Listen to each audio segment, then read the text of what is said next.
All right, everybody. Well, welcome to a very special edition, a Saturday night edition of Beyond the Court. This is actually episode 17. You know, we're super happy and grateful that you're joining us on this Saturday. If you're on the West Coast, it's only 4 o'clock. East Coast, it's 7 o'clock. If you're over in Europe, in Ireland or somewhere, you're having a pint right now, so that's pretty awesome.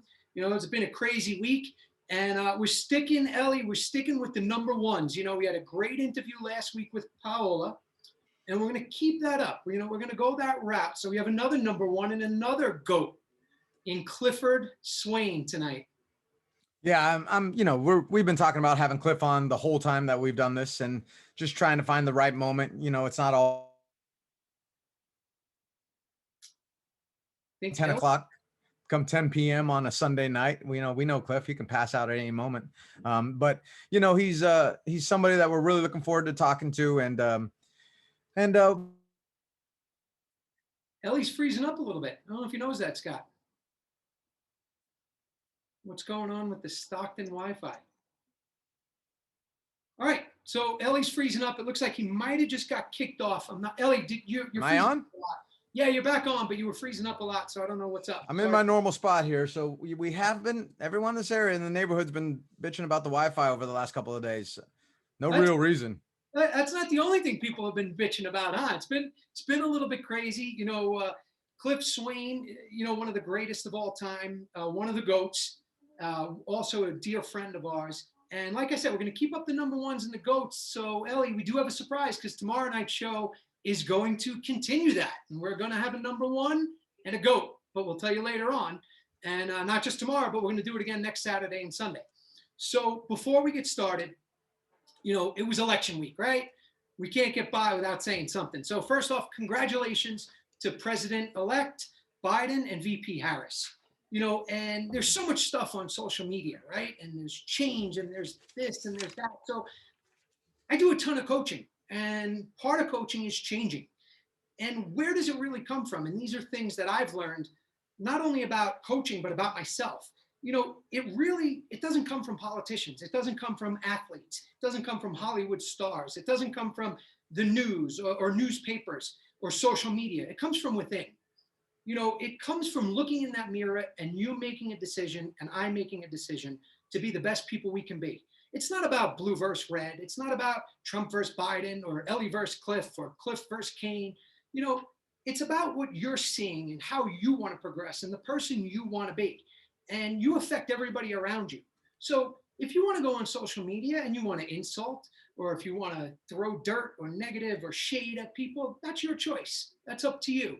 But I can tell you this, that I'm not going to let you, I'm not going to let the media, I'm not going to let any president, that's for damn sure, affect the way I treat you or treat others. You know, we are Racquetball. We're a big family.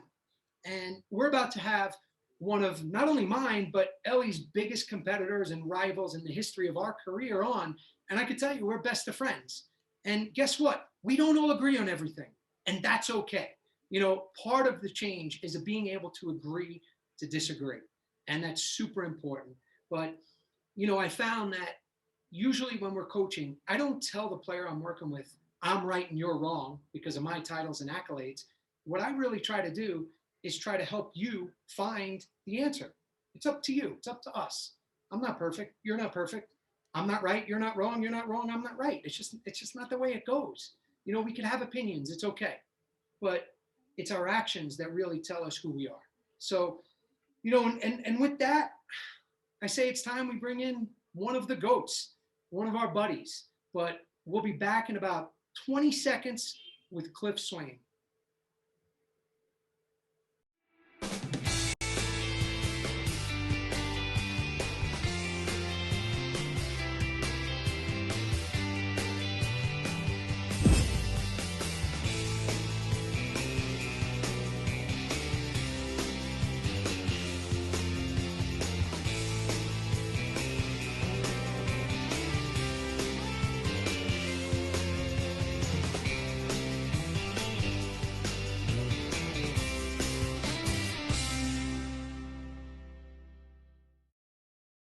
Scott.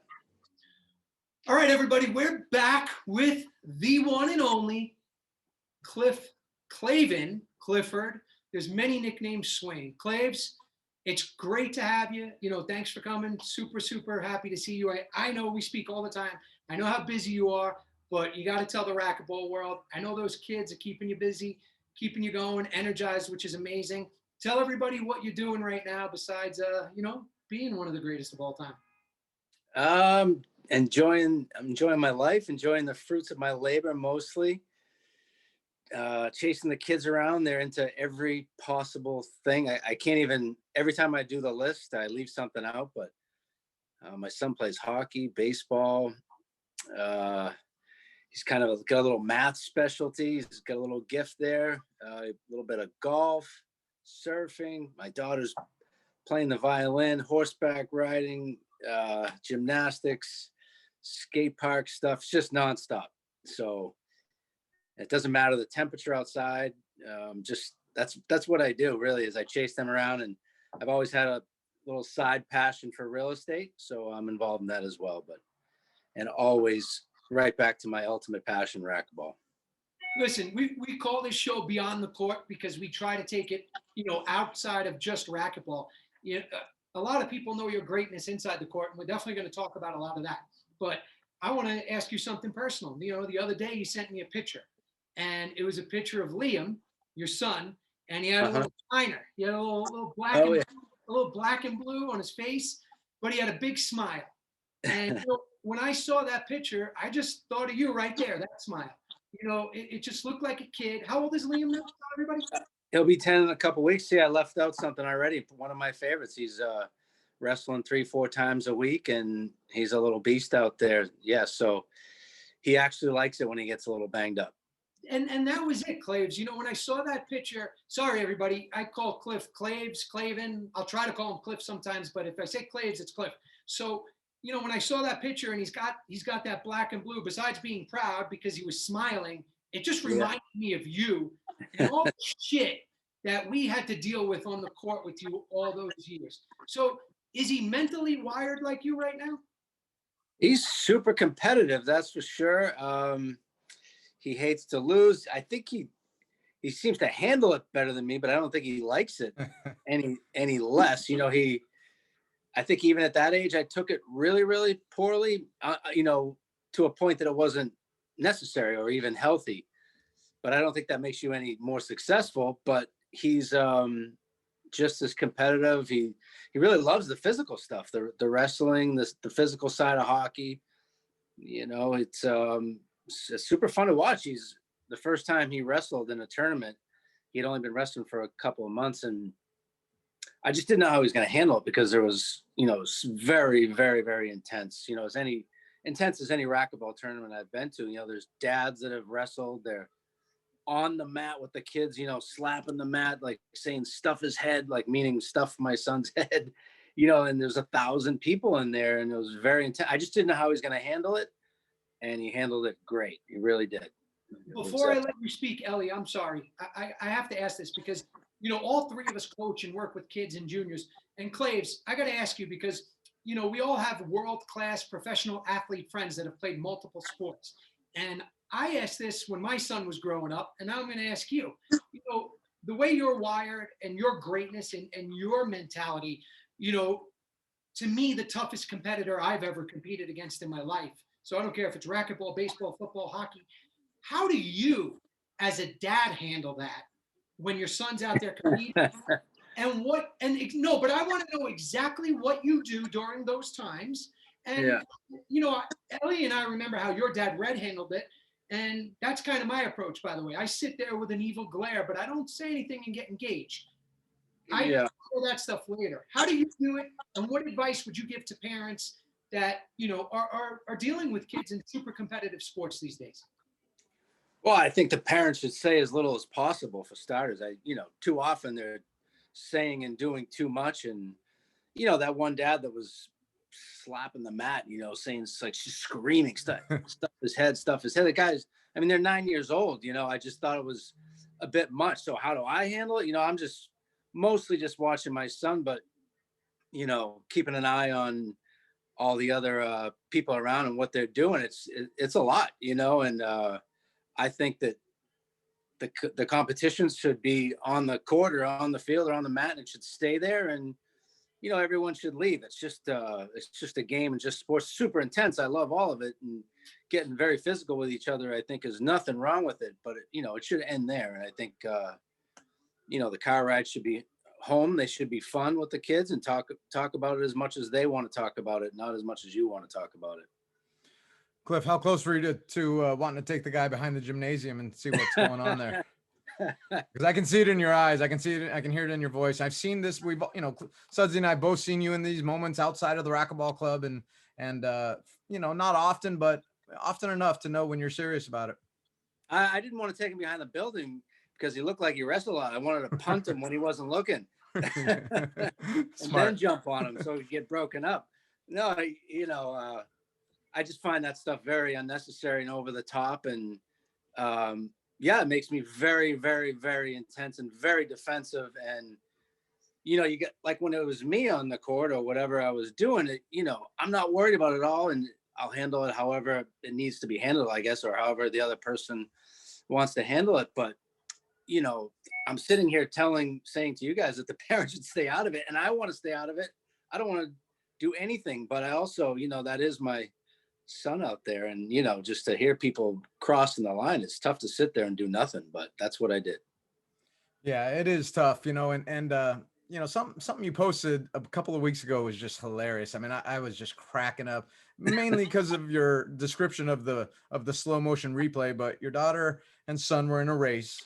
Your daughter took off a little early. She took off a little early, maybe a little ahead of the start, as you were describing. How did he handle that loss there? And did you celebrate her early start and the victory? I told her that it was great that she started a little early and that she angled him off. And if he didn't like it, he should do something about it.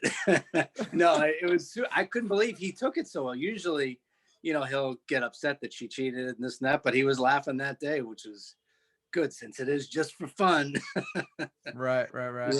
And I really I never am telling them, to be super competitive. I'm not trying to, if anything, especially my son, I'm trying to get him to be not like me in a lot of ways. And I think in the good ways he is. And then, and the bad, anything that I would love to have changed about myself, he's a little bit better than me too. Well, I'm not sure I agree with that sentiment, because I thought you were an awesome pro. You handled situations well. When you're in the matches quite often, especially the semis and finals, so often as you were, you're going to have tense moments. You're going to have big moments. So I didn't see anything much that I had thought was a problem at all. I'm on your side on that one. Sometimes a ref might need to get talked to just a little bit, but I thought you handled it well. I think people would be interested a little bit who haven't heard about what sports you played growing up to go along with racquetball. So talk a little bit about that. What'd you excel in? Because you're a great athlete. Well, I played mostly baseball and hockey, and that's what my dad thought I was best at, baseball. I liked hockey a little bit better, and when I went off to Providence College, it was to play those two sports at Providence, and I loved that they had a racquetball team too, so I was on the racquetball team, and that's kind of where I was forced to choose. I thought that I would love to have done all of them, and you just can't. I missed a couple of tryouts / practices at Providence, and then the decision was pretty much made for me. I think I won a tournament in Tulsa. That was the Tulsa one. That was like 85, and yeah, that was the end of it. So, but I love all sports. I love whether they're team sports, individual. I think that I like the individual side of it. The part where, I could win or lose on my own, but I miss the team side of it at the same time. So, I wish I could have 9 lives and just play all the sports. I love golf too. And wish I had more time for that. Yeah, I was playing. Go ahead. Sorry.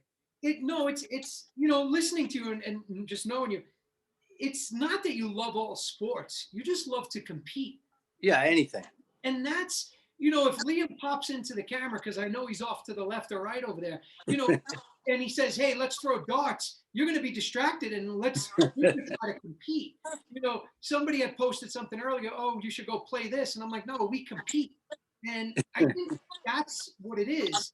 you know, when you mentioned Tulsa and Ellie, can you go over Tulsa a little Yeah, bit? I that's one of some of the notes here, Cliffy. Obviously, you and I were texting a little bit today, and I was kind of telling you a couple of things about yourself that you didn't know, and I wasn't surprised you didn't know. You don't strike me as a stats guy, someone No, who digs in on their past. You know, you're always looking forward to the next day.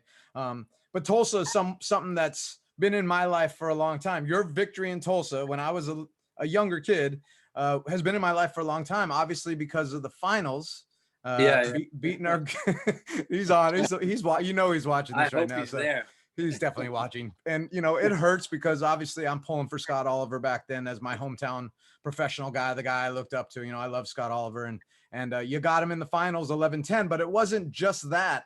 I mean, the first round in the round of 32s there, do you recall who you played? I do. Yeah, I remember that it was Steve Lerner. Right. And he had kicked my ass, like, I don't know, a couple weeks before in Stockton at Oh, your club. okay. And I remember the scores too. It was 11-3, 1-3. And it was so then when I got to Tulsa, you know, I wasn't even going to go. I think I was like struggling in practice against open players. And I know I'd already had the ticket and I was planning on it. And I was just saying to my dad, I don't even know if I should go. I'm, struggling with this guy here. And You were 18 then years old only, though. Let's tell everybody you were only 18 years old at the yeah, time. I was 18 and looked like I was 14, behaved like I was Maybe a little 14. bit. And I still do behave that way. But I just wasn't going to go. And then when I get there, I see that, oh, that's another, I remember saying to my dad, and there's a tournament here in Boston, for $2,000 or whatever it was. I could just stay here. He's like, no, go, go, go. And then I get there and I see that I'm playing Lerner. And I always, prior to that and a lot after that, I always, really thought little of guys that would go to a pro tournament and enter an amateur tournament at home, to protect themselves. If I lose, I'll go home and play for whatever amount of money. And I really hate that. And I don't know if I actually did it or I was planning on it. Then when I saw I had to play Lerner, I'm like, oh man, I just got really beat up bad by him. And then I got him back, and But it was it was a tough match. I mean, you got him in the fifth easy, but it went 5 and 11-1 in the fifth, which must have felt great at the time, getting revenge from the couple of weeks. But now you're advancing and you're playing Brett Hartnett, who's not a ton older than you. So, Brett Hartnett, Jerry Halacher, round of 16s, quarterfinals, both 4-game wins.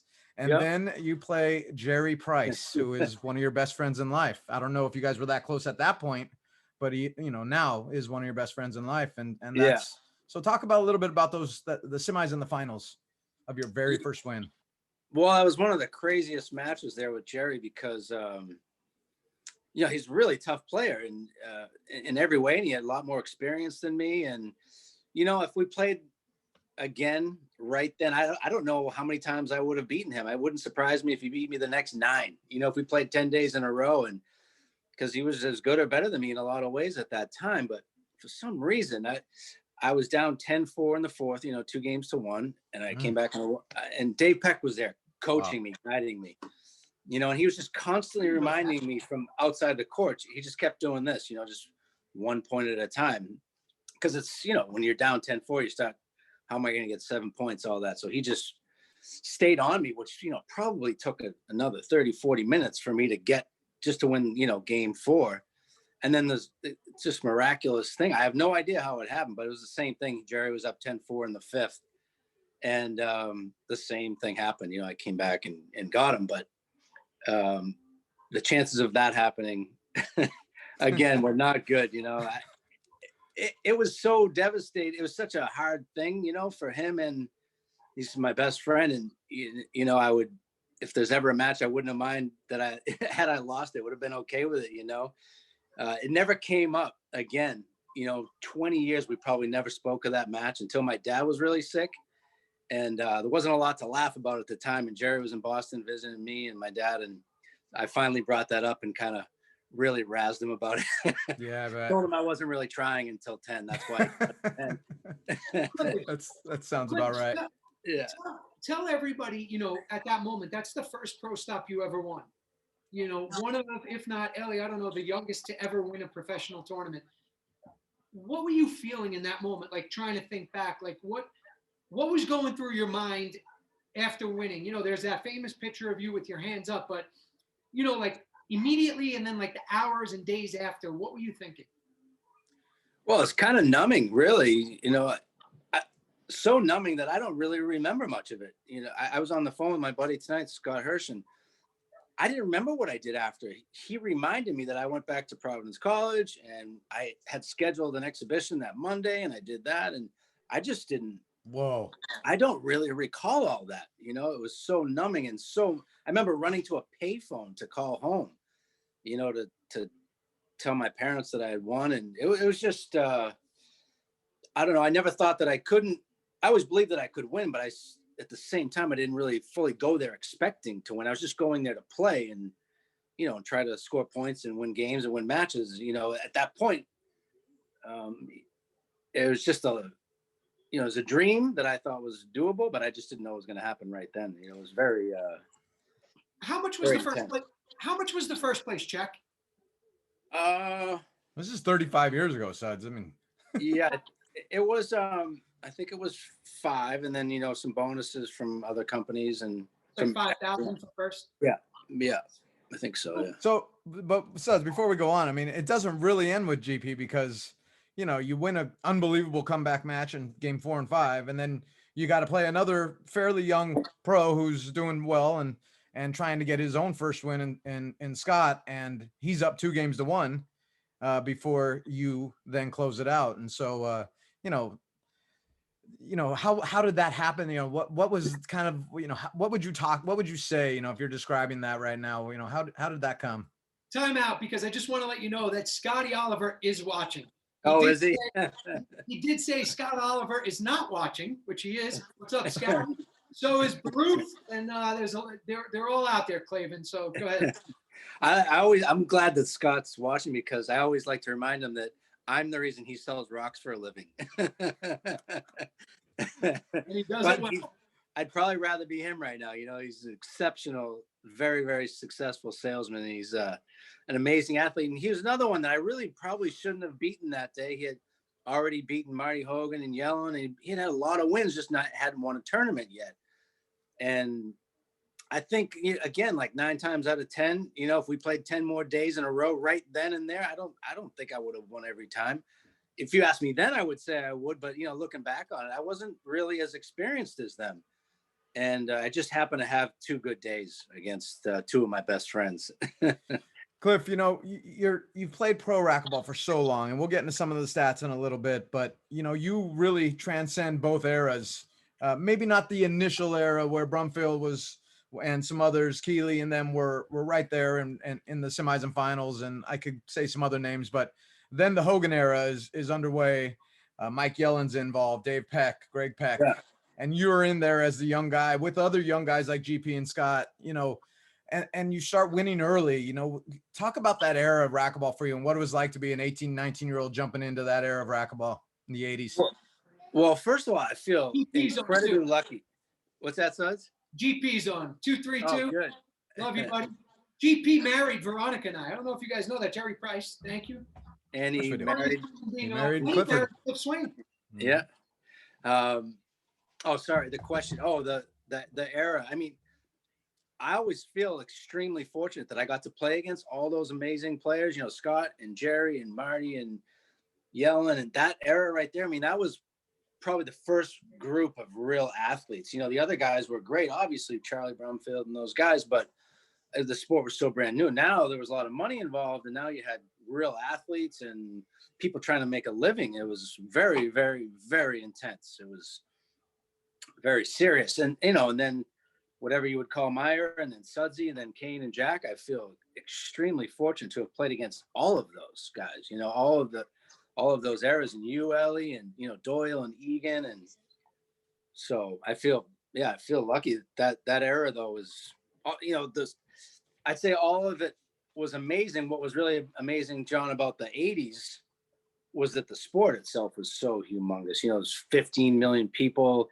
playing, you know, celebrities were building courts in their houses, office parks had courts, apartment buildings, they were everywhere, going Magic Johnson, Farrah Fawcett. I mean, all those, it was just a huge, huge deal. You know, I remember after winning the Echelon Nationals in '85, just being out in my little town with my parents at a pizza restaurant, and numerous people coming to the table because it was on ESPN, and asking for autographs. And before that, I didn't know anyone, or they didn't know me. And it was just, and that didn't have anything to do with me. It was just the fact that our sport was so huge.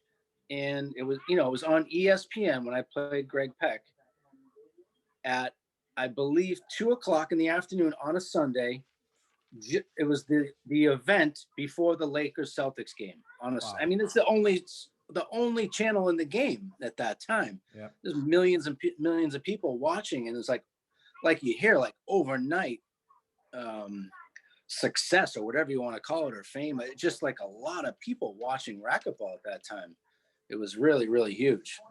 I'm super lucky to have been there at that time. Clavin, we all have influences in our life, and I'm very vocal about how much of an influence, you had on me in my career, and how I wouldn't have been who I am in our sport without you, and I always thank you for that. And I always say that. Ellie and I know how close you are with Dad, with Red, and the influence he had on you. Can you talk a little bit about that, about Red? And Red is Cliff's dad. The influence he had on you, because Ellie and I saw that firsthand, how he was at your side, all these events. And, just his look and that intensity it was like we were playing two people every time we got on the court with you. But, and not only Red, but if there were ever other influences, maybe, in your career that made you who you are today in our sport. Well, I can put it simply like this. Like, I don't believe, I like to believe that I would have had success all on my own, right?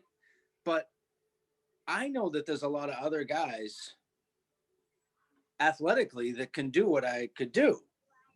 But I truly believe that because of my dad and Dave Peck, my dad made me the person that I am, in every way, like, full support, full confidence, never, ever once did he say anything negative to me, as if like, well, he was just better than you that day. I mean, it was more like, he's a great player, but you could have done some things differently. Meaning it was not like it's your fault, but it was in my control, and he just made me a very mentally strong person. I was confident, but also he made me fully aware that anybody, not just you, Suzy, or you, Ellie, anybody could beat me if I didn't do the right thing, if I didn't put in the effort, show up on time, be prepared, take them seriously.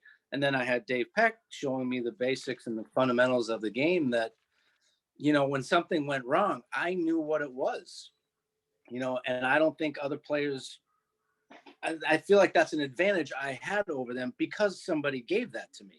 So my dad made me what I was, and then Dave Peck helped me with the other side of the game, the technical, fundamental side of it, and I just showed up and did the work. So, with those two guys in my corner, all I had to do was show up and do the work. And I mean, so you ask what influence he had on me. I don't know if I would have done it without him. I really don't. If I had a bad dad, I've seen plenty of amazing athletes that could do a lot of things that I can't do. Maybe they're just faster or stronger, but they are nothing on the court, nothing. And I know that a lot of it has to do with bad parenting.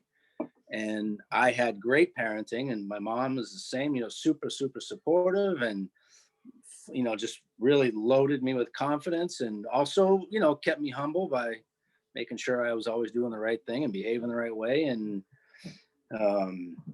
doing all the off-court training. And, they gave me the proper guidance. So I just did what I was told. And, I was born, I guess, good enough to athletically to then use that to, follow their advice and Dave Peck's guidance. And, the results were good. How did, Dave Peck's from Texas. You're from Boston. How'd Yeah. you guys hook up? Talk about a little bit how that connection happened. He was at tournaments in Boston, and this guy who owned a racquetball club in Boston met Dave, and they really liked each other. And this guy who owned this club, John Ritter was his name. He took a liking to me and my friend John Galuli, and he, for us, got Dave to come there and help us learn the game. And and we've been like best friends ever since. I was with Dave, just a couple of weeks ago in Texas. And besides what he did for me, I told he and Greg Peck this recently, like, I don't think I'm as good of a guy as they are. I mean, these guys were we weren't that far off in age, and I was starting to do okay again. So first Dave teaches me, then Greg teaches me as well. And Greg was just a few years older than me, and so was Dave, another few years. And now I'm starting to do well against them as they're teaching me in practice. I'm not certain that since my career would have been on the line that I could have kept teaching some young kid. You wouldn't have. I'm certain you wouldn't have, and that's okay. Yeah, and they did. And and I asked them why they did that before Greg died. We were, on a 3-way FaceTime. And he said, I was kind of surprised. He said they actually talked about it, whether they should be doing this or not. And they just decided that, it was for the greater good, even though it might come back to bite them once in a while. And that's just, to me, like amazing men, that they did that for me. Cliff, tell everybody real quick the first time we met, you and I, and then Ellie, I just want to follow up with a story of when we met, and then you could take it. Do you remember when we met, Clavin? Yeah, that was at the Dave Peck camp, right? So correct. The first year I went to a Dave Peck camp as a student. The second year I was sort of a semi-student, but a teacher, helping Dave. And then Sudsy and Jason Menino are there at 8 and 9 years old. It was, you guys had the confidence, and I don't know, arrogance isn't the right word. It's supremely confident at 8 and 9, as if you were like 25-year-old successful pro athletes in the NFL or something. It was really amazing. And I wouldn't have helped you guys. I don't think I ever did past 8 and 9. So well, Ellie, before I give it back to you, I'm going to tell everybody a story that's watching. So we meet Cliff, right? And Cliff Swain's this lefty. And Clavin, I think you're 8 years older than me. 7 or 8, whatever. It's a number. So yeah, you at the time you were an instructor. Cliff was an instructor at this Dave Peck camp, and there was like 100 kids there. It was incredible. And Cliff's absolutely right. Jason and I were 8 or 9 years old. And here's Cliff, this junior instructor, and we're looking at Dave Peck and Greg Peck like, wow, holy cow. It's like how kids look at Michael Jordan or Mike Trout, or Wayne Gretzky or whatever. And then here's Cliff. He's one of the instructors, and then they take the groups and they put you on different courts. Ellie, you've run many camps and been to many camps. And, they throw 3 or 4 guys into a court. And, at the time, I think Fishkill, I don't know how many courts they had, maybe 24. 50, yeah, maybe 20, 25 courts. So imagine that. And each court has like 4, 5, 6 kids. And one of the drills they're having us do is they want us to hit a little can in the corner. And do you remember this, Clavin? Yeah, I think I bet you a yeah. Right? Yeah. So and in this little like gift pack that the camp gave you at the time, there were like a set of wristbands that were really cool and we liked them. So the instructors, just like we would do if the 3 of us run a camp, we're going to put you all on a court and we're going to bounce around and we're going to go over what we're going over. So Cliff Swain walks into my court with Jason Menino and, whoever else is there. And we're trying to hit this can from, 40 feet back. And we're like, this is bull, you can't hit that can. So Cliff walks in and he's got the longest arms in the history of the sport. And he goes, all right, so did you guys hit the can yet? And we're like, no, and like Cliff said, Jason and I are 8 or 9. We're probably on the court with 15, 16-year-old kids. And we're like, yeah, you can't do it. We go, we'll bet you can't do it. And Cliff goes, all right, what do you want to bet? So like the wristbands, I don't know if you remember those, Claves. They were So the wristbands were like the cool thing. And we're like, all right, I'll bet you another set of wristbands because I want to get them. So Clavin goes, all right. He goes, 3 shots? And me and Jason are like, yeah, you can have 30 shots because he's going to do it from as deep in the back as he can. Takes the first one, forehand. We'll talk about the forehand later. Well, that side. And he misses it, but he's close. We're like, yeah, this is easy. Second one, he misses it. And the third one, right before he hits the third one, because it's his last chance, Ellie, kind of looks at me and Jay. He goes, oh, you guys ready? Yeah. Bang. He just drills the can. And we were like, what the? So that was like our first true experience, as confident as we were, as like, all right, that guy's better than us. And for me personally, in that moment, that might have been like my first moment of like, oh, I want to be that guy. So how do I become that guy in our sport? So yeah, that was a little history of the first time Cliff Swain and I met, and Jason Menino. Yeah, that would, I've seen the pictures from that camp. So obviously there's a lot of faces there that I recognize from the past. And I'm sure that was a memorable moment. On the West Coast, I was in like a Jerry Price camp at that same, about that same time. And a lot of faces that you guys would both know, and, really similar situations, I'm sure. Obviously, having the Peck brothers there to provide instruction and to take you under their wing was cool. Now your record against Dave Peck overall, you didn't play that many times. 2-1. 2-1 against Dave Peck. Yeah. This is according to obviously Todd Boss, and I'm, assuming he's got most of all of it. Maybe doesn't quite have all of it, but 2-1. And Greg Peck, an astounding 3-0. Never went down to Greg, which is impressive because he was an awesome player. So overall, Cliff, the number of matches that you've played professionally is just unbelievable. And again, there might be some missing here, but 755 wins to 217 losses. And when I heard that number 217, I was like, no way. That's got to be a little bit off, because I couldn't even imagine you losing that many times for as much as I saw you win. For me, though, we'll talk about those numbers. I mean, that's a 777 winning percentage, by the way. Okay. And to break it down a little bit more for you, versus righties, and everyone expects you to be a little bit better versus righties, 732. And then when people talk about you versus lefties as if you had problem with lefties, I'm like, no, maybe Mike Ray beat him a couple times more than he should have maybe, but Mike Ray was a great player, but he's still 700 winning percentage against lefties. So really not that much difference at all. Okay. So a question that was out there earlier, and I'll ask this first before I get back to my next situation here is, what was it about playing lefties compared to righties that was different for you? Because I saw a question about that earlier on the thread when we announced that we were going to have you on tonight. Well, I'd say it's a combination of who they were. They were good.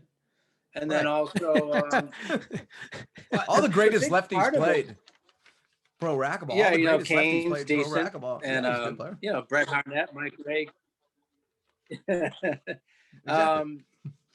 I think everyone always talks about, like righties. I hear them say it all the time that, oh man, playing lefties is so difficult. And I think it should be way easier for righties. But the problem is, first of all, they don't know why. Second of all, it's a problem, a legitimate problem because it's different, right? Mm-hmm. But the hardest shot in racquetball is the down the line, right? Basically, maybe short hopping it down the line is even more difficult, something like that. But the down the line is the most difficult. So when a righty is playing lefty, you're in the back left. If you're hitting a backhand, the easiest shot is to go cross court. So that should be easier. And when you guys are playing each other, righty versus righty, I think it's very difficult because you can't always bail out and go cross court because you're hitting it to the guy's forehand, right? So when I'm playing a lefty, same deal. I have to hit the more difficult shot more often, which is the down the line, right? And so to me, that's what automatically makes either playing a lefty more difficult, or in my case, say versus Sudsy, sort of backhand dominant or so good at having a backhand. My bailout shot is a cross court. Now it's the Sudsy's backhand where he's very comfortable, or to Kane, say, where it's his forehand, or you, Ellie, you have a great backhand. So like, those are the people that I would have a tougher time with, that I couldn't just, aimlessly pound it over there. Like even a Shane Vanderson, I just hit it over there and that's what he liked. Mm-hmm. So, that's to me what makes playing a lefty a little harder, or when you play a righty that really is very comfortable on the backhand, which is extremely rare, and even then I still think mostly it's the right shot. It's the, a passing shot to the cross court to the back left. But that's why. Yeah, and you're laughing, Sons. No. I'm because and Claves, maybe you can tell this story later, because I'm loving getting this knowledge. Like I feel like I'm a rookie on tour again, and I'm talking to you and asking you questions, and I'm getting better sitting here. So you know what? And come to think of it, sorry to interrupt you, but Jerry Price, since he was on here, he's another one. My record's not it's not what I wanted with him. I know I lost sometimes, and I had a hard time with him because very, very strong backhand. So anytime I would just whip it over there across court, if it wasn't great, he's now in control of the rally, so, and he had a good forehand too at the time. So, going down the line of the forehand wasn't the answer either. So that's what makes somebody with a great backhand or a lefty more difficult for me. And that's why I think righties play lefties incorrectly. First of all, they should go in there, being very excited that they play a lefty. All they got to do is hit anything difficult with their backhand cross court rather than down the line, which is way more difficult. I hope everybody's paying attention, by the way, because the knowledge is just incredible, and keeping it that simple, and Clavin, maybe you touch on it later. When I was a rookie on tour, I would just pick this guy's brain non-stop. I would just ask him questions like we are tonight, Ellie. And I'll tell you, it was a huge help. But anyway, go ahead. Not to mention, Cliff, with the lefty thing. I mean, like I mentioned earlier, it's all the great lefties in racquetball found their way to the pro tour, or at least played a little bit here and there. You mentioned the best ones, obviously Kane, Bret Hart, Mike Ray, number ones. Those are 3 number 1 players there. They were all ranked number 1 in their time, Hall of Famers. Someone like Todd O'Neill, who is a great player and when he played the tour, he had some match wins. He just never really put a big career together on tour. So, I tell people all the time, the greatest lefties in our game they've all played a little pro racquetball and done Mike pretty well for Guidry. themselves. Mike Guidry was tough too. I had Guidry's wars with him tough. too. Where Definitely a lot of righties, a lot of the better righties like you guys, you guys did your records good with him.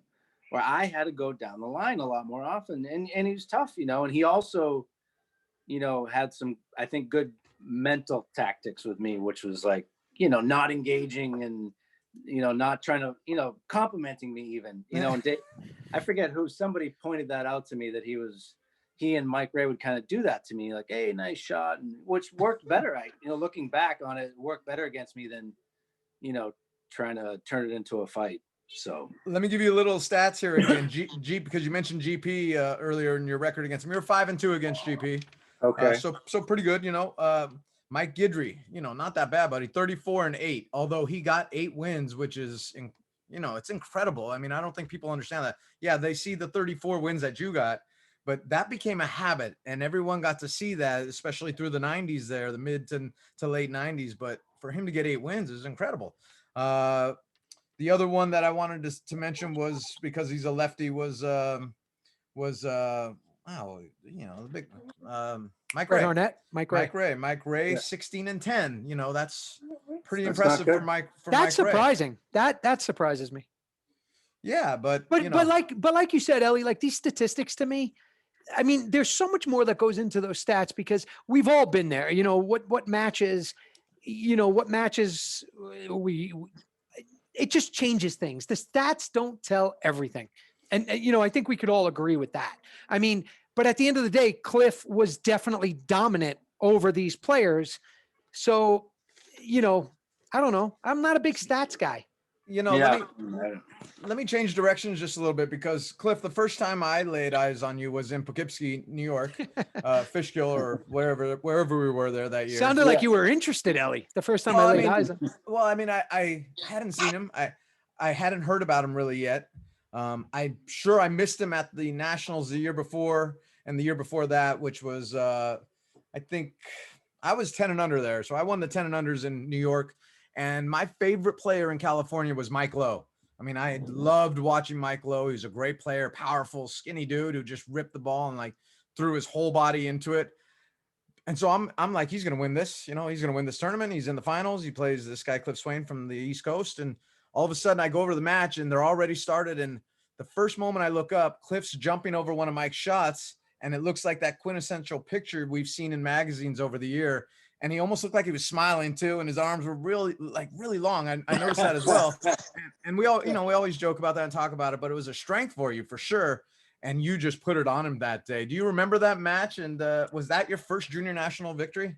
That was my first and only junior national. That's why I do remember it. I don't often remember some of the wins, and that one does stick out because I hadn't won any. I think my first one was in '79, and I had played. There was usually 2 a year, maybe 3.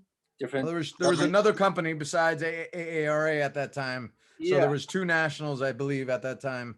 Yeah, and But there was a lot of great players, and it was, it was serious business. There was agents and, money being talked about and thrown around at the, at a very young age. So it was very serious. So I know that I hadn't won one, and I really wanted one badly. And yeah, Mike Lowe just got the, the bad end of it that day. yeah, and that's what it looked like, Cliff, when I was watching that day, is that you just were so happy to be playing and enjoying the moment so much that it was just inevitable that type of dominating performance was going to be put out there. And just a little info for the 18s final that year was Ray Navarro defeating Andy Roberts.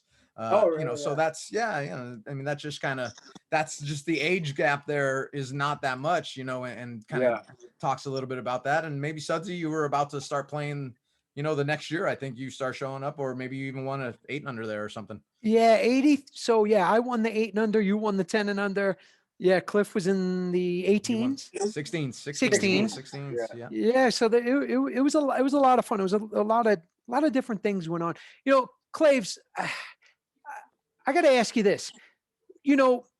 Everybody thinks of you, and your greatness, your competitiveness, or your forehand, or your drive serve. But tell everybody what made and makes you, one of the GOATs of our sport. Well, I think, like I told you before, I think any success I've had comes from, on one side of it, my dad, learning, not just my dad giving me pep talks in the car, the mental side of the game, preparing me each and every match, just getting me to a point where I became a professional, behaving and living like a professional. And then the other advantage I had was learning the racquetball game inside and out from Dave Peck. And then, when he wasn't around so much, coming up with some stuff on my own and learning, I would say right now, if you took the top 15 guys on the tour, I would be surprised if there's 2 of them. I can't think of 2 of them right now that hold the racket even correctly on both sides. I learned everything from how to hold the racket, how to swing, shot selection, court positioning, strategy. And I feel like I got better advice than everyone else did. And then, like I said, adding to it on my own. Well, Ellie, that brings me to you. I want to know from you, you've competed against Cliff, as have I, for many, many times. What made him so vicious to you? And tell everybody what it was like to play Cliff and compete against Cliff. Yeah, I played Cliff. I played you a lot in the round of 32s and 16s my first couple of years on tour. And when I played him in Las Vegas the first time, for starters, that was totally unfair. They had the front wall glass, the right side glass, and I had no idea I was in for that type of Z serve beating to go along with the drive serve down line and cross court as well. Vicious. But I just could not. I had not seen a Z serve to my backhand that was that dominant. And then you put the rest of the game around it. I just couldn't get into a rally, and I was playing okay at the time and feeling good about coming on tour. But for me, it was Cliff's tenacity, that everything, the things everyone says about it. It was his tenacity, his ability to play difficult rallies and win difficult rallies, be able to score free, easy points off of his spectacular serve. My dad and I would stat Cliff, throughout the seasons when he was on tour with me. And, you remember the drive serve that goes to the right side because it was such a bomb. I mean, he hit it so hard, but his bread and butter was down the line. And he was so consistent with that down the line, and then adding the Z in there that, the one that you remembered was actually kind of like, that was kind of like the changeup almost, but the changeup was hit harder than any ball I had ever seen. So you factor all those things in, and the fact that he just wanted to win more than anybody he played against for the most part, and you have the greatest player I had ever witnessed on the court, watching it from the sidelines. And I took in a lot, and I lost a lot of matches to Cliff. My record's horrendous against you. You're 35-7 against me. And that doesn't even talk about the satellites that we went to together, where I never was even. Time I out. mean- Satellites. Let's be honest. Satellites don't count. Well, So satellites, they for- don't count. They don't for- count, but Well, for the fans watching, let's tell them what satellites are, right? So a satellite is what you know of as a tier, anything below a tier 1 or a grand slam. So it'd be Right. a 2, 3, 4, 5. They used to be called satellites, and the mentality and approach was a little definitely different. different. But Cliff and I went to a bunch of those together there for like a 3 or 4 year run. Big D was in on those, and yeah, you're having a little more fun with the local community there. But the reality is, you still got to make it to the finals to make some money. And so we'd make it to the finals. Maybe we'd have a little more fun Saturday night than normal, but he was always ready to play. And I was horrible in the finals, and it didn't really matter because, it was just a challenge to even try to get a game off him anyways. So, that it was more than 35 losses to Cliff. And I've played you a lot, and I played you. That's crazy. I never have knew the that. equal amount of matches against Cliff as Andy Roberts does. And Andy's quite a bit Oh. older than me. Right. So Yeah. we've, he's played you 42 times as well. Wow. Tiny bit better record. He was 31. You were 31-11 against him, Okay. which is a good record. Because Andy, when Andy was hot, he was obviously really tough to stop when he'd start rolling balls from everywhere and with his height and everything. But that's my answer about Cliff. It was a barrage of everything you could think of without any holes at all. And if you wanted to talk about his backhand being a weakness, I would say that's just absolutely crazy.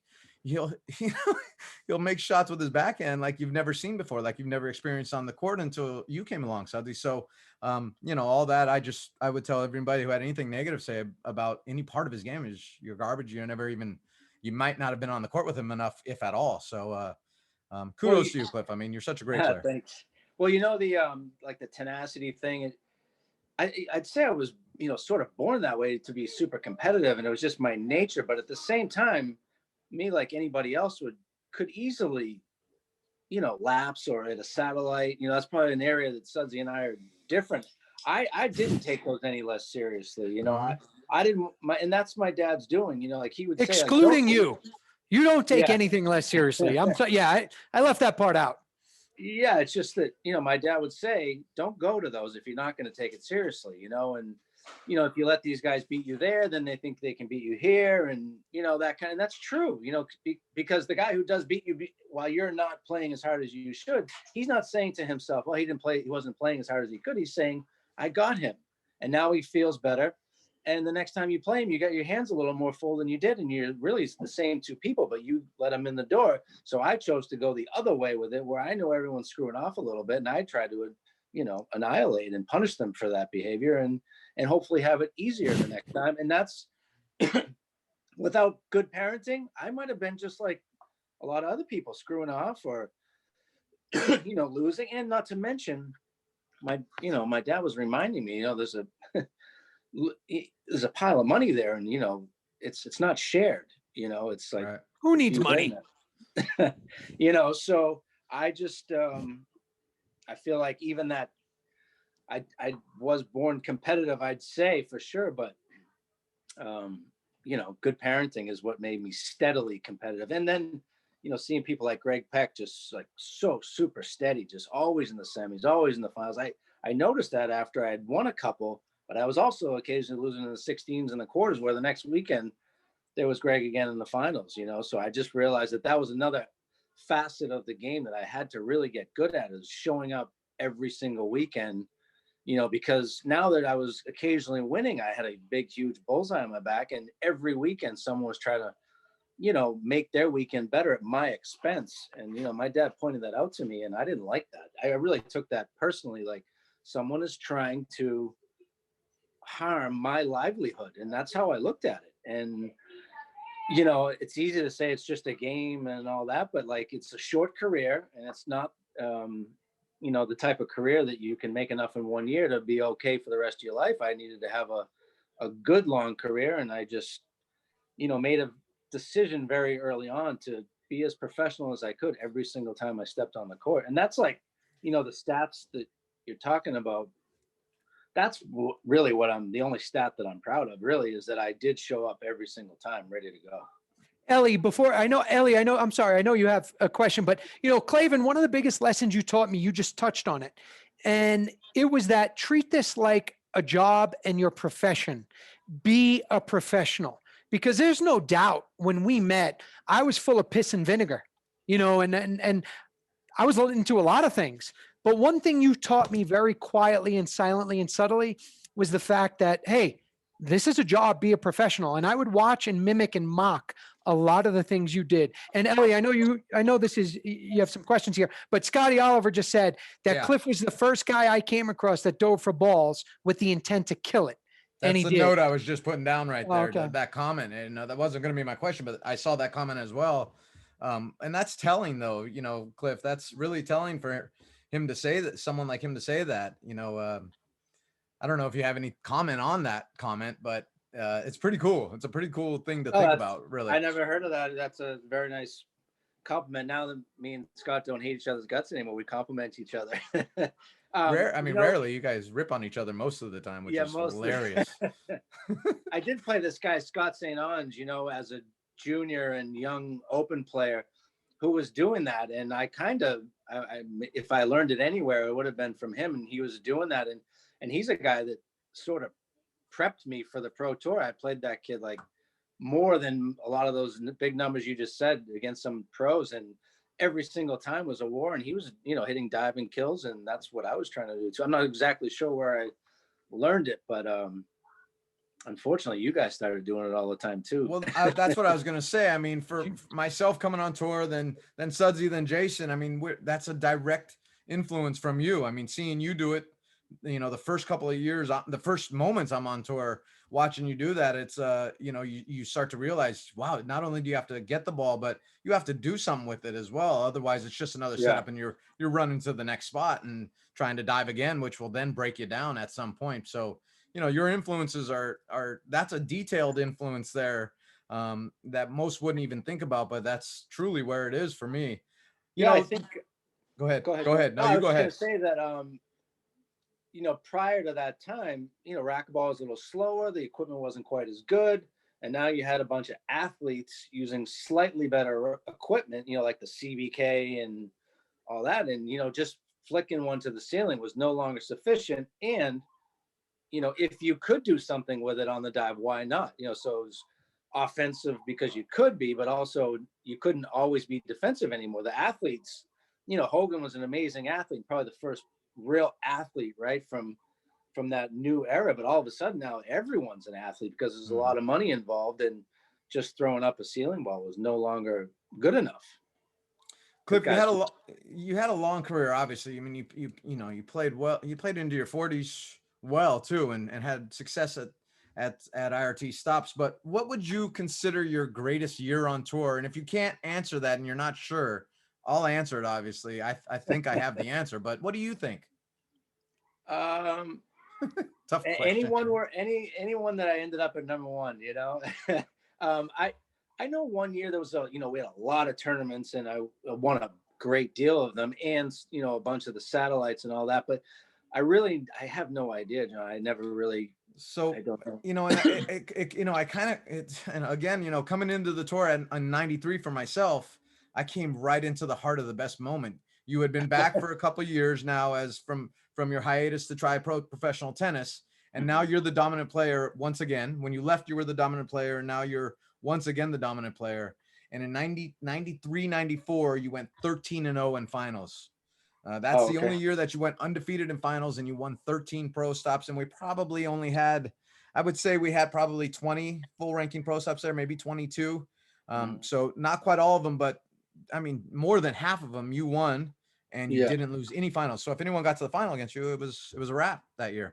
I do remember, at some point that I was getting better at not losing early anymore, and getting better, throughout a tournament, and also, I had learned better how to, take care of myself, so that I was, super fresh on a Sunday, as fresh as a Thursday.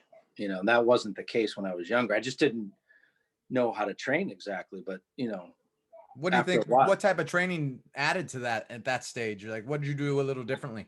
Well, the main thing what I was always shooting for, everyone always, I think, is always trying to see what great shape they can be in for a match. I was always shooting for not being sore on a Sunday, Mhm. being fresh. So I would play so much at home, and I would do it like a tournament. So our tournaments were often Wednesday to Sunday or Thursday to Sunday, and we played 2 matches on the first day, and then one Friday, one Saturday, one Sunday. So I would make sure that I did more than that at home. And I didn't just play haphazardly. I would play practice matches against very tough people. And I would do it twice on a Thursday at noon and 7, just like Wow. I would a tournament based on my seating. And then Friday, I would usually play at 8 p.m. or 7 p.m., something like that. So at home, I would play at that hour so that I was used to it, because I was actually not that great at night. It's amazing I'm awake for this.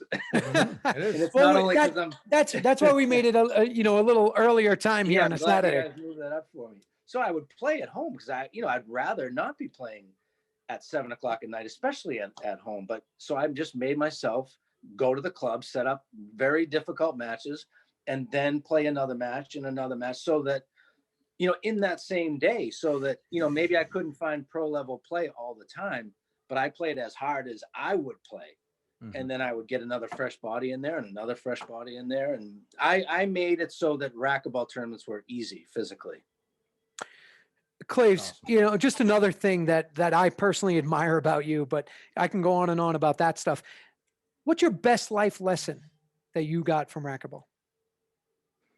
Oh man, probably too many, well, hard work always pays off. Always, always, always, always pays off. It might not always happen as quick as you like, but it always pays off. Listening to people who really care about you, not listening to everybody, God, then there's the business end of things, and, a lot of great lessons in that, I did learn, John, you mentioned going to tennis. I did, I was doing well before I went and played some tennis, and I had there's a lot of people around, a lot of people giving you things and offering you things and free this and free that and buying. And then when I came back, I'd only been gone for 2 years, and all of a sudden, I wasn't quite quite as popular. And then I started winning again. Next thing you know, it's, Mhm. you're getting hotel rooms and dinners, and, and you could just tell the difference in people who are there for you when you're successful, and then there's the people who are there for you always, and that was my family and closest friends, really. So, I the think you Jerry made your Prices and Scott Olivers of the world. right. I think you made your comeback in Las Vegas, if I remember correctly. Is that right? Your first tournament back after tennis? I Because think so. Yeah. I happened to be there. It was at the Las Vegas Athletic Club, not the sporting house that we got used to. And again, I just noticed that you were back. You weren't quite primed and ready to be the best player in the world at that very moment, but you looked like you were really having a good time and happy to be back. And it was just from that point on, it was a matter of time. I don't remember where it was, but I always remember going to Vegas though, because that court was amazing. Yeah. Yeah. So do you got a question? I do. Yeah. Cliff, Yes. what would you tell the players of today? The ones that say they want to be the best. What advice would you give them? Because the best advice I ever got in our sport comes from you. Oh yeah. So what would What you was it? Refresh my memory. I'm a little rusty. the list is long. We'll go over it another time. What would you tell anybody today that you look at and maybe has the ability, maybe has the skill, Mhm. the shot making ability, maybe has some physical weapons, some physical tools. But what would you tell them, man or woman, that wants to be the best today in racquetball? What advice would you give them? I'd probably ask them questions more than I'd give them advice, to see if they really mean it, for starters, but, there's just so much to it. I'd want to see how dedicated they are, you know, they have to be mentally tough. They have to learn the game, the physical side of the game, the fundamentals, like I said, very few people even hold the racket correctly. Like it's not an accident that Kane is the best player in the world. Yes, he is an amazing athlete, but he knows what he's doing out there, so the advice I would give them is to learn the fundamentals. Anybody, it's not that hard to get in shape. It takes some time and takes some work, and yeah, you can fine tune it and learn what's best for racquetball, but that part's not as complicated. But I feel like if you're an amazing athlete, you're in amazing shape, you're mentally tough, and you don't know what you're doing out there, and you get bad advice, you're not going to beat somebody who's even close to you physically if they know what they're doing better out there, and you will not be number one. So that's my advice, is I would say get good advice. Talk about, we've talked about this a lot. Talk about real quick about the physical part, your mental approach, and how you see somebody when they say they're in shape or they work out hard. We ask that question again, please? Just how you view somebody that says, hey, I'm in shape, I'm physically in shape, and they go to the court. We've talked about that a lot of times, how you don't really give credit for that. Like, nor do I. Like, you're kind of supposed to be. You're a professional athlete. Yeah, I mean, that's just a very small part of your job. I mean, that's the easiest thing to anybody can do it. It's not easy to do it, but it's very much in your control. If you are showing up not in shape, then you are not dedicated. You are beatable. That's what I think. I see someone show up not in shape, no matter how great they are, I know that there's a weakness in there mentally, and the mental weakness is there as much as the physical weakness. But you got to be good enough fundamentally to get to it. There's guys out there that are amazing players, and if you're not good enough skill-wise to get to that physical weakness and that little tiny mental weakness, like, why are they not training at home? Like, you got to be good enough to dig that out of them, that little bit of flaw, that mental and physical flaw that they have. So you got to know what you're doing. Cliff, I know, we try to keep not keep guys like you too long here on this call, and hopefully this is just part one of multiple calls that we have with you, because there's so many questions that we could ask you. I mean, myself and Sudsy and other people who are firing questions that we're reading on the text thread here. But I want to give a couple stats, because I looked up the stats today, so I'm going to talk about them just a little bit. Because they're amazing. And I think people who don't go to Todd Boss's site and take a look at it and really dig in on it, they don't know then. You had 14 straight seasons with a pro stop win, and that includes taking years off from 88, 89 season to 91, 92 season where you didn't play, but you still got a win when you came back. 14 straight seasons with a pro stop win. That's unbelievable. Maybe only Kane's going to be able to accomplish that in his career. In 97, 98, you also went 10-1 in finals to go along with a 13-0 in 93, 94. And that's obviously 3 years difference in years there. So you came back strong. You got Sudsy to deal with at that point and some other younger guys. And then this is the one that blew my mind. You had 2 separate years of no round of 32 losses, 2 separate runs, one of 8 years. And then later on after that, after a couple of years where you lost a 32, a 12-year run of no round of 32 losses, which means you're always ready the moment the tournament began. I mean, that's just incredible. And, it's not really a question. It's just some of these stats for you that I know you're not really looking up about yourself. You probably are the type that remembers the losses more than the wins, but that's in history now. Those are history numbers right there. Well, that is like those. I'm glad to hear those, because, that took a lot of work to be that, you could lose those rounds and then still win tournaments later on and still be number one. But I feel like, there's people sitting there watching me play, and they pay money to sit there and took time out of their work schedule or whatever to be there. And they were owed the best from me. And I wanted to give that to them. And at the same time, I wanted to take it very, very seriously and show up every single time ready to go. So that's what I tried to do. And the depth was so great back then that, I could lose. Anybody could lose in an early round match. And I hated it. I absolutely despised lose. I was like physically felt terrible when I'd lose. So my dad very early on said to me, if you're going to feel this way when you lose to somebody, do something about it. Like, do everything in your power to make sure that this doesn't happen again. And that's what I did. I just took it all very seriously. Incredible numbers. Well, yeah, Cliff, I mean, we're going to let you go here, but I'm going to say again to you, thank you. Thank you for being here. You make our sport better. You're on Mount Rushmore. There's not many that belong there, but there's a bunch of us. I'm in there. I think Kane's in there. I think Ellie's in there. I think Jason Menino's in there. Nobody knows who we are in the sport without you. And we appreciate that, really. And the fact that, the friendship we have now, I appreciate that too. But, you made all of us better. And there's not many people that can do that and can say that. Maybe there's athletes in sports today. Maybe Michael Jordan did that, or Larry Bird, or LeBron, or Wayne Gretzky, or Tiger Woods, or Michael Phelps. Hopefully, is inspiring, young swimmers to be better. But you did that for us, so thank you. If I, let me add something to that.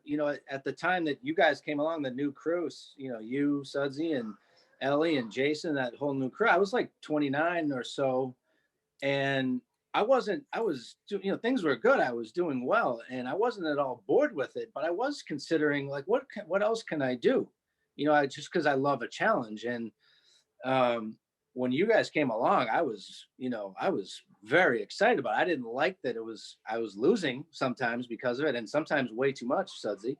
But I absolutely loved the challenge. It became like a brand new sport to me.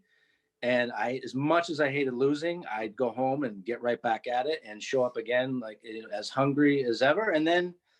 And then Kane and Jack Cusack came along. I was, I don't even know how old I was at that time when Kane came along, 35 or something like that. And I was ready to go again. I used to think that, racquetball guys retired at around 28, 29, 30. Like Hogan was around that age when he retired. And, I remember playing Jose Rojas at almost 50 after he had beaten Kane. Seeing all these guys, I plan on playing again. I love it. I love competing. I love seeing what the body can do at any age. And, when you guys came along, it reinvigorated me. And then it taught me a lot about myself. It was easier to win before you guys. I was, I don't know, sort of the underdog. And then all of a sudden I was winning and things are good. And now I had a mighty challenge on my hands. And then Kane came along again, and another new challenge. And now I love challenges even more than I did before. So I plan on going to another tournament someday and beating somebody in the top 10. Just saying. Well, it'll happen. No doubt that'll happen. Yeah, I have no doubt about that. It'll happen. Wouldn't shock me, Ellie, or any of us. Clavin, thank you so much. We're gonna get you out of here, let you go. Yep. Love to the family, Trace, Liam, Aislinn, if you can hear us. We love you guys. And Liam, Aislinn, pay a lot of attention. Pay attention to what Dad says. He's gonna teach you stuff you can't learn in a book. You can't learn online. Just pay attention to what he has to say. Over here, buddy. Liam, what's up, buddy? Show him There- the China. I like it. I like the hair. Liam, pay attention to everything Dad has to say. He's going to make you a better human and better athlete. All right, Cliff. I'm trying to be more like him. Yeah, we all are. Grow the hair out like that, Cliff. Let's see that look. Bring in, and we'll definitely talk about the next time. We'll definitely talk about transition and Bert, because the poster on the poster on the bike. Obviously, we want to get in some details on that and the mullet at the time. And so we got that to look for. We got that to look forward to. And yeah, but let's be honest. Scotty Mack has a date tonight, so we gotta get out of here. So Claves, this is just part one of many. We expect to have you back soon. And Ellie and I are going to close it out. So Claves, have a great night. I'll be texting you in about 30 seconds. Sounds good. See you. Hey, buddy. Thanks, buddy. All right. Well, Scotty Mack, the producer of our show, Ellie, he's got some things going on. Yeah. He's got to get going. But that was another awesome show with, what I'm going to start calling the ones, the goats, and another one that belongs on Mount Rushmore, Cliff Swain. Yeah, absolutely. It's a great show. Let me get a couple more stats before we go. He gave out 107 donuts, 24 taken. I can't even believe he took 24 donuts. U.S. Open record, 59 wins, 17 losses. That's a .776 record.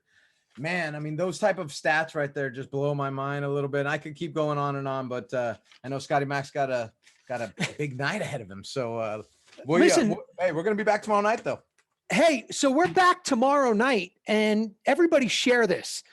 We're going to have another number one. Ellie, do you want to tell everybody who we're going to have tomorrow Yeah, night? I think we should, because I think that'll fire everyone up. You know, we're bringing Kane back on the show. He had an unbelievable experience in Vegas, and we want to hear firsthand about how he really felt about it. He obviously played great. And so it's going to be another great conversation with Kane. I mean, it's not, you know, it's very special to be able to have Cliff on a Saturday night, Kane on a Sunday night, the two greatest lefties of all time, you know, potentially the two greatest players of all time. Throw yourself in there, and Hogan obviously as well. And the number one themes will roll on to next weekend to give everyone a little bit of an idea. What do we got number one going on next weekend? I mean, we went from Paola to Cliff Swain. Tomorrow night, we got Kane Wazelenchuk. What are we going to do? Scotty Mack, can you confirm we're on next Saturday night, same time, same place? And then we're going to be Sunday, the same time, same place. So Scotty texts us, yes. Hey, everybody, thank you so much for joining us on a Saturday night. You know, this was a really special edition, not only because it was Saturday, but because we had Cliff Swain on, you know, one of the greatest that has ever played our sport. You know, he's one of the biggest rivalries I've ever had in the sport, as well as John Ellis. And again, look, we're still friends. You know, we certainly don't agree on everything, but it's okay to agree to disagree. We hope you have an amazing, amazing weekend. We hope to see you tomorrow night with Kane Wazelenchuk. Share this feed. Get it out there. Keep racquetball out there. You know, keep everybody talking about it. We're going to be back strong. We love it. Scotty Mack, thank you so much. You're in the background. Ellie, we'll see you soon. And let's close it out, guys. See you tomorrow night. See you tomorrow night.